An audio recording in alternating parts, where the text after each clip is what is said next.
चलो, guitar strings are made up of metals. अपन है ना फिजिकल प्रॉपर्टी कर रहे थे, identify the physical property of the metal. 5 exercise करेंगे, कल की 2 और आज की 3। Which property of metal is used for making guitar string? कौन सी प्रॉपर्टी है ये जो गिटार स्ट्रिंग? सोनोरस, बजने वाली, सही बात है। Silver is used in making jewellery. तो ज्वेलरी के लिए ऐसी कौन सी प्रॉपर्टी है जिससे ज्वेलरी बनती है? बी और सी। मेलेबल और डक्टाइल, बिल्कुल सही बात है।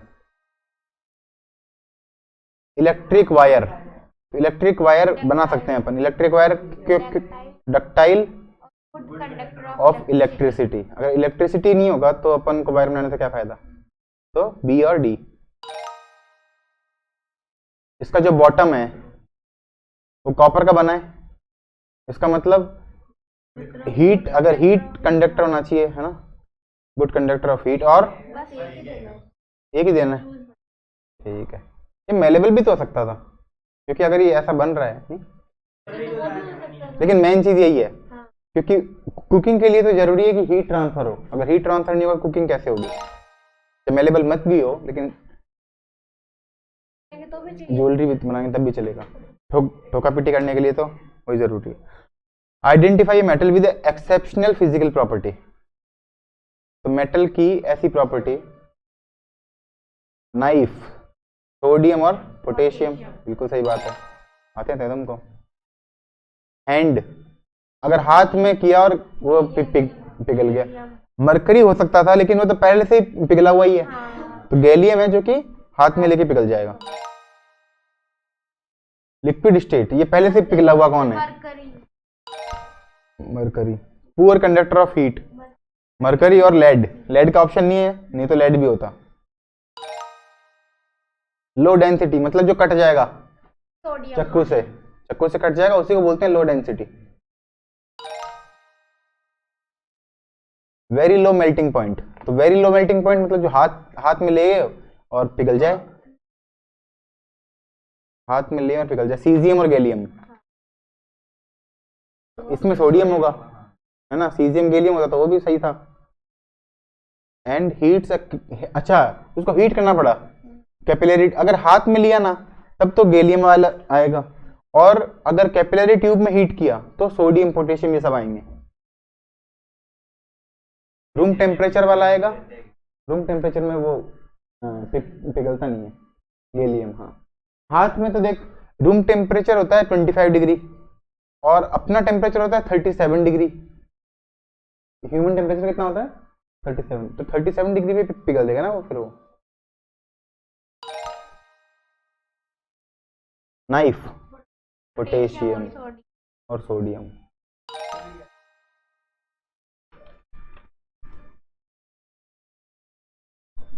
आइडेंटिफाई द मेटल ऑक्साइड और नॉन, ये तो फर्जी है। तो HCl है, ये कौन है? एसिड, एसिड के साथ क्या बनेगा? बेस। तो बेस कौन सा इसमें? CaO, क्योंकि बाकी तो एसिडिक है, क्योंकि नॉन मेटल ऑक्साइड है, और ये अकेला बेसिक है क्योंकि मेटल ऑक्साइड है।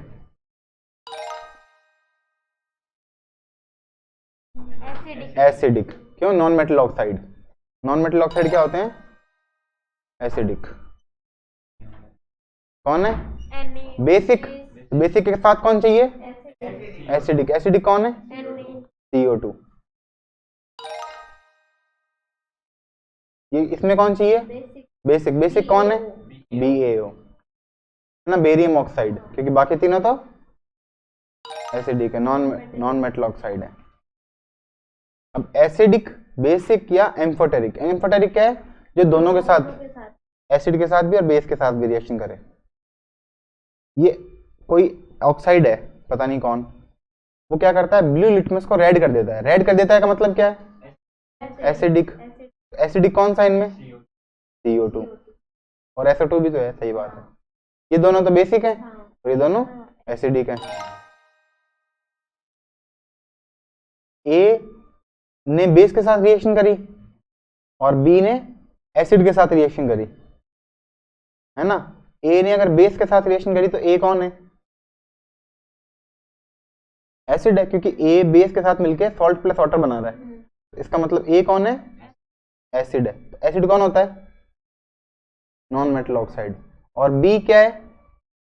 Metal oxide. और अगर दोनों के साथ करता तो एम्फोटेरिक।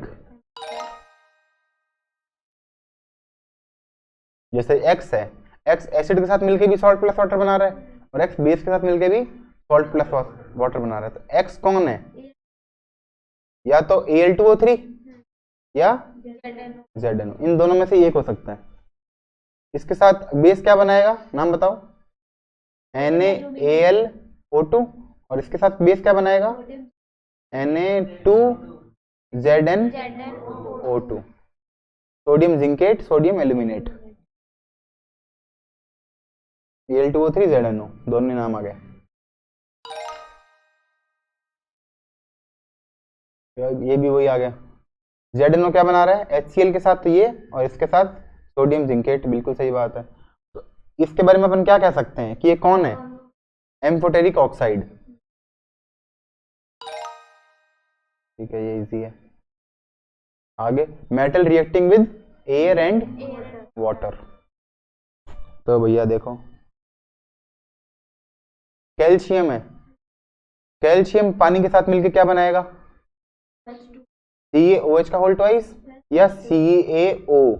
मतलब देखो, जो लास्ट वाले हैं, तुमको मैंने बताया था, जो शुरू शुरू वाले हैं जिनकी रिएक्टिविटी ज्यादा है वो तो बनाते हैं OH, और जिनकी रिएक्टिविटी कम है वो बनाते हैं O। तो Ca कौन है? जिसकी रिएक्टिविटी ज्यादा है, मतलब बीच में से एक है। कम वाले दो ही हैं, देखो, कम वाले एल्यूमिनियम और आयरन, ये दो ही एग्जांपल हैं तुम्हारे पास कम के। ज्यादा की कौन से एग्जांपल हैं? K, Na, Mg, Ca। Mg भी अगर मत मानो तो पहले Ca लिखो। ये तीन किसके एग्जांपल है? ज्यादा के। ये दोनों तो बहुत ज्यादा के हैं, पोटेशियम सोडियम तो काफी एग्रेसिव है। Ca ठीक ठीक है, तो कौन सा आएगा? हाइड्रोक्साइड इसमें बन रहा है, हाइड्रोक्साइड इसमें ही बन रहा है, लेकिन ये पता होना चाहिए कि ऑक्सीजन नहीं बनेगा, सिर्फ हाइड्रोजन ही बनेगा। अब मैग्नीशियम, मैग्नीशियम को एयर में जलाया, तो मैग्नीशियम, एयर का मतलब क्या होता है? ऑक्सीजन। मैग्नीशियम का मतलब क्या, एयर का मतलब क्या होता है? ऑक्सीजन से रिएक्ट करेंगे अपन। Which chemical reaction potassium? अच्छा, पोटेशियम को किस में रखा? एयर में। एयर का मतलब ऑक्सीजन। कहां पर है ऑक्सीजन? सी में। What chemical reaction does aluminium, aluminium react with steam? अब एल्यूमिनियम कौन सा वाला है? क्या क्या बनेगा एल्यूमिनियम का? वाटर के साथ करेंगे तो एल्यूमिनियम, एल्यूमिनियम कौन सा वाला है? कम रिएक्टिव वाला। एल्यूमिनियम और आयरन ये कम रिएक्टिव वाले हैं, तो क्या बनेगा? ऑक्साइड। ऑक्साइड किस में है? ऑक्साइड किस में है? इसमें तो एल्यूमिनियम हाइड्राइड H है, क्या बनेगा? Aluminium oxide. हाइड्रोजन निकलेगी, ऑक्सीजन नहीं निकलेगी, ऑक्साइड बन गया यहाँ पे, वो बता दिया। क्या बनेगा? Aluminium oxide. हाइड्रोजन निकलेगी, निकलती है हमेशा हाइड्रोजन, लेकिन बनेगा क्या इसमें? Aluminium oxide. और आयरन होता, तो आयरन में भी क्या बनता? Fe3O4, ऑक्साइड ही बनता। एक्चुअली Fe3O4 नहीं बनके बनता क्या है? FeO बनता है और Fe2O3 बनता है, ये दोनों बनते हैं, मतलब +2 वाला और +3 वाला।